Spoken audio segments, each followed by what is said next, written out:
Everybody, Tyrone TG3 here. Pokemon Horizons, episodes 19 and 20. These two episodes are called The Truth About Alcremie and Kabu's Training. These two episodes, I'm actually liking the 2-episode format that I've been doing, only because it's been weirdly just working out. I don't know if it's going to work out that way consistently. I think I might go back to single reviews later, but I might find like a middle ground. Like if there's 2 episodes that feel like they match up perfectly, then I'll go ahead and just review them both. Or if it's like an arc, then I'll wait and review the whole thing as an arc. That way you're getting the full context of everything and we just move on from there. It's just been, as of recently, we've gotten these like the Laventia arc and then Roy's development, then Freed's development. Then we got Murdoch's development, and then we got Lico's development. We've had these like each characters sort of getting their own episode. Technically, Lico's episodes are both the Murdoch episode and the Kabu gym training episode. Technically, they're both because they do heavily revolve around Lico. But I will say that episode did feel more like Murdoch's because we got Murdoch's backstory. They even did that thing now that I'm really liking where they do a flashback. They convert the episode into like this like movie format. They convert it into like this movie theater format that I really like. I think that's kind of cool. They even do like the movie film reel sound effect when they do it. I don't know. I really do like that formation of how they do flashbacks. Pokemon normally does flashbacks where they go, wow, and then like we get the white flash with the screen that's got a little bit of Vaseline wiped on it, and then we do that. But here now we're doing like the movie theater thing. But both episodes really good. Galar episodes that both dive into the development of both characters and the Pokemon too. Like we get some good Alcremie development and backstory because that Alcremie was sitting in like the little drawer making donuts and stuff that whole time, but we never really got like context as to why it's there or what it does or what's its deal. So in this episode we really get a lot of that context and I thought that was really good. Obviously we're going to do the rundown of the summary real quick. Episode summary for the first one. Lico and the others are basically have to go to the next area on foot. They stop at I think Mototoke. I can't remember the Galar cities that well, but they stop and in order to travel forward, they're going to go on foot. And at first I was just like, oh, okay. That doesn't make sense. Why would you not want to fly straight there? But they do double back on that and actually explain it. I hate that Freed doesn't tell them beforehand, but they're doing that joke. They're doing that whole, oh, I didn't tell you? Like, I'm not, I don't know, not one of the greatest running jokes in the series, but the idea is simple. They're going on foot now because if they continue to travel in the air, they're going to make themselves wide open. Like the Team Explorers will be able to track them very easily.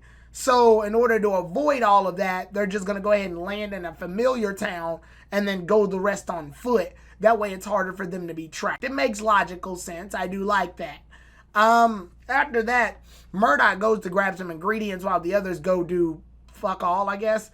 I think Orla winds up getting she winds up getting engine parts at that point because the area that they're in is a good spot for getting mechanical parts. So that was good. And then after that, once they continue forward, Murdoch brings Lico and Roy along with him at a bakery in order to pick up some ingredients there because Dot requested to get this cotton candy that's at the bakery. But in order to get it, you got to beat the guy in the Pokemon battle, which they've done this before with restaurants in Pokemon, but did Dot not know that? Or did Dot just know they were selling the cotton candy? Like, I don't know. Did Dot set them up? It almost feels like it. There's no way for us to officially know. But anyway, Dot goes ahead and says she wants that, so that's why they're there.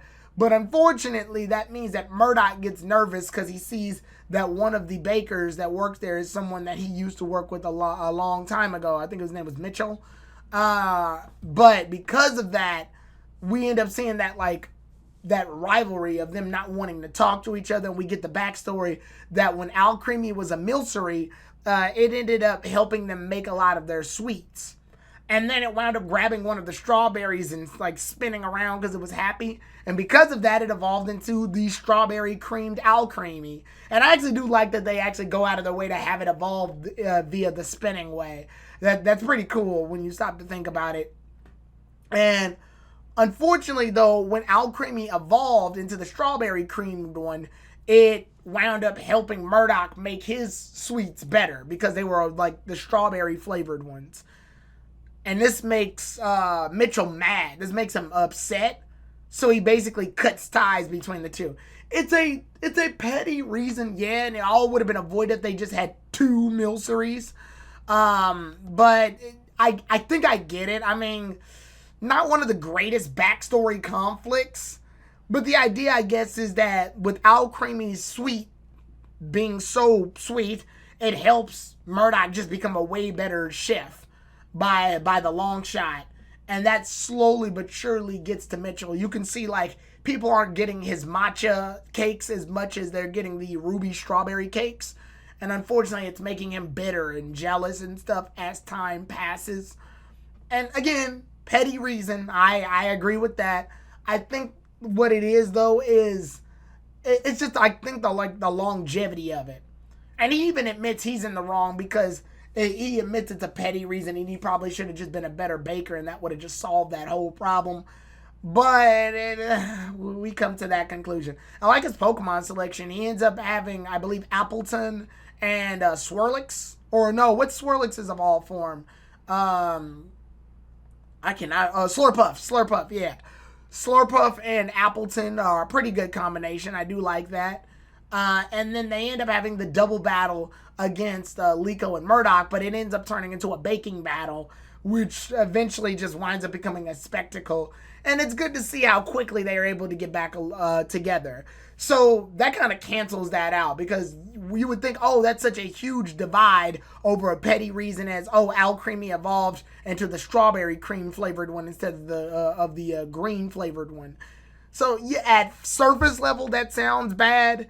But they clear it up so quickly, it almost feels like it's just a misunderstanding at that point. Not the greatest conflict, I'll still agree, but the way it gets resolved is relatively healthy, and Liko's the one that takes the step up in order to get them back together again. And it's good because Liko needed some battles under her belt, even though, again, that battle sort of stops becoming a battle and starts becoming more of a bake-off. But it's good that Liko was able to get that because Roy's been the one that had the most battle experience out of the two as of right now and even later on in the next episode. And one thing I do love about this all is the transition. Because of the baking stuff, we end up seeing that one of the customers at the bakery is Kabu, which is perfect because obviously they were looking for Kabu anyway to ask questions about the Black Rayquaza. So Kabu says, hey, I'll tell you all about it, but let's train together so that you can be ready for the Black Rayquaza. And then we end up running into Kabu's gym trainer. And the girl here, the gym trainer, whose name is escaping me right now, sadly, but she winds up looking up to Kabu a lot, and she wants to become a strong gym trainer. But the problem is she hasn't passed the gym trainer exams yet in order to become a gym trainer, which I'm learning a lot here. I didn't really know there was a gym trainer's exam. I think an older episode of Pokemon will probably have it, but I just never thought about it. Her name is Wakaba, by the way.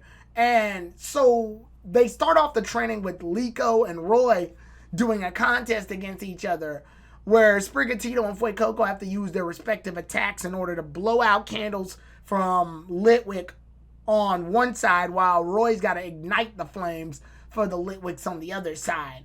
And at first, Roy's not doing that hot because their attacks are very uncoordinated. Liko winds up making a coordination for her and Sprigatito's attacks so they have a way to control their powers. And there you get to see their battle styles. Liko, she has a more calculated approach to how to do this, while Roy, he's mostly just going with gut. And then later on, he gets better because he starts using rhythm. So once he starts using rhythm, his numbers start catching up. But unfortunately, Liko ends up catching eye on Roy, and she hesitates, and unfortunately that cost her the fight because she's so concerned about Roy's happiness.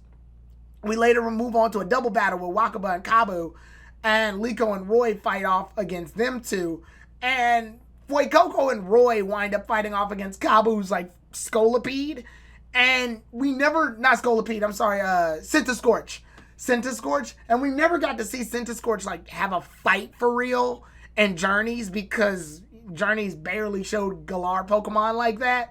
So it's really cool to see Centiskorch like bounce all over the place and ricochet and roll and stuff. I'm loving how the anime is treating its body movements because it's moving exactly how I thought it would move. And that's really cool. I do like that. Freaking Fuecoco, I was wondering why they didn't at least have Fuecoco use Stomping Tantrum. I think that would have been good if like it uses Ember and the Ember doesn't work. And so because the Ember fails, obviously you can use Stomping Tantrum right after because one move failed, which means that the Stomping Tantrum will do double power because of it. It's a good strategy, but they completely don't use it. But that's mostly to focus on the fact that Fuecoco and Roy have a can't give up attitude. So Fuecoco winds up freaking learning Flamethrower. Yeah, it learns Flamethrower. It's starting to become that Axew situation from Best Wishes and the other Pokemon series, where Axew used to train with these baby Pokemon because it was a baby, and they slowly would grow. But now it's learning like these obscenely strong moves, Stomping Tantrum, Flamethrower. And it does make some sense because Roy's been fighting more gym leaders than Liko. Roy fought Brassius like when they were still in Paldea. So it makes sense that it learns Stomping Tantrum and then now it's learning freaking Flamethrower fighting off against Centiskorch. So it's crazy. I will admit that it's crazy, but I do have a level of understanding to it. At this point, it's not really so much a 2-on-2 battle. It's a 1v1, but they both happen to be on the same stage. Wakaba's Roly-Coly winds up fighting against Sprigatito. And then afterwards, when Wakaba keeps going hard to try to win, Liko just gives up. And the problem here is that because she gave up, Wakaba gets frustrated because it doesn't feel like she's going to earn her position as gym trainer if that happens. And Kabu basically says, hey, you got to fight in order to keep others into account, not fight to make them happy. Because then if you fight your hardest, they'll fight their hardest and you both can improve. Kabu is a really good teacher in this episode. Honestly, this is proper gym leader representation, and I'm glad that he was in this series rather than in Journeys. Because in Journeys, I think they would have given him a one-off and then never really did much with him after that. Like they would have mostly skimmed over it, or it would have been very like lackluster. It would have been kind of like what they did with Opal. Opal showed up like twice. And even then, it was just like, eh. So I'm glad Kabu actually had some really good teaching moments here. Like you legitimately feel like he's old, he's got wisdom, he's a strong gym leader that's competent, recognizes the potential and helps bring it out. I think that's really good that he was able to teach them in addition to making them stronger and giving them more information. So after that, Wakaba and Liko end up apologizing to each other and they leave off. We don't know if Wakaba does end up getting her gym trainer's position, but at least we know she's on the right path. And then afterwards, Liko is like learning more about herself too and what she needs to do. And honestly, I respect it. I like the fact that they are now really digging deep into how Liko should be as a battler. Because yeah, she had moments where she's better than Roy. Because remember, in their first battle, she was actually better than Roy. She beat Roy. But unfortunately, she hasn't been as focused. Whereas Roy's been focused, he just didn't have direction. Now he's got more direction and he's pushing further. But Liko obviously is trying to earn more of an understanding of herself and her Sprigatito. But yeah, really great character development episodes. I'd say the second episode was definitely mostly for Liko, with Roy getting development too by learning the Flamethrower. And then Wakaba obviously gained character development as well too. But that was mainly a Liko episode. Whereas the episode before was Murdoch's episode. And I think both characters really benefited. And I'm glad we're getting backstories for the Rising Volt tacklers like Freed and Murdoch. I hope we get Orla next. I hope we either get Orla next or we get Ludlow. We got to get one of those two because, yeah, we got some Orla development during the Freed episode, but not a lot. So I'm really hoping that we get some of that soon. Maybe in the coal mines, because that's where he said that Rayquaza was last spotted.